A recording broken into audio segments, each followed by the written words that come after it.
Hello, my name is Kate Westhuizen. I'm a partner at Shepson & Wiley, and this is my colleague. Verlie Westhuizen. I'm also a partner at Shepson & Wiley, and we are doing a podcast series relating to the Protection of Personal Information Act. I think that the Act is quite theoretical at this point. There hasn't been a practical implementation of the Act in South Africa. So if we're going to talk about the first steps towards compliance, what would you say those would be? I would say it's getting a team together within your operation. So identifying the people that are going to be looking after your information. And it could actually be anyone within the organization. I would say that with information officers, it has to be at a management level. I think that the legislation actually specifies that it has to be at a management level.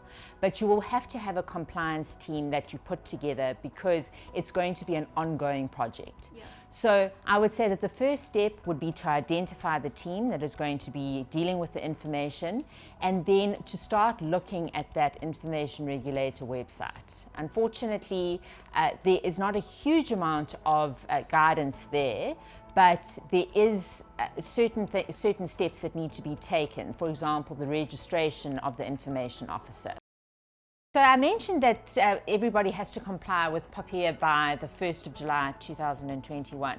Now there has also been talk though that there's going to be an extension for compliance. What are your views on that? Well, I think suffice it to say at this point that there has been no extension, even if they've spoken about it. And so it behooves us to be compliant now instead of waiting to see if we get an extension that doesn't ever arrive. Yes, well, in accordance with the legislation, they've said that there can be extensions granted for up to 3 years. But I agree with you. I don't think that we should rely on wishful thinking that we don't have to comply and then everybody turns around and gets fined by the information regulator. Yeah. I completely agree, and I also think it's important that people understand that POPI compliance isn't a tick box exercise with a neat list of requirements that you can fulfill and then say, right, I'm POPI compliant. It's an ongoing process, it's an evolving process, and it's a little bit more complicated than it may seem at first glance. I think it is also important though to reassure clients that it is, even though it is a complicated process and even though it is long, it is something that can be done. It is something that you shouldn't be completely overwhelmed by.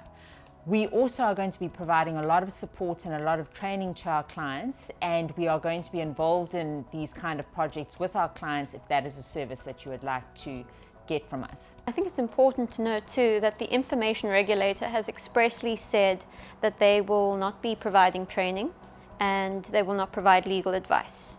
It's also important to know that information officers have to provide training for the people within their organizations. So the Information Regulator's Office has said they won't be providing training. That means that information officers within different organizations are going to have to provide training themselves or obtain the services of legal experts who will be able to provide the training for them.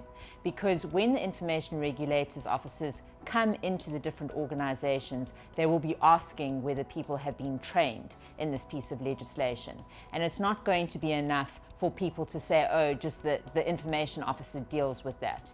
Everybody in an organization has to be involved in this kind of a project. It's really important for organizations to start their POPI compliance project today.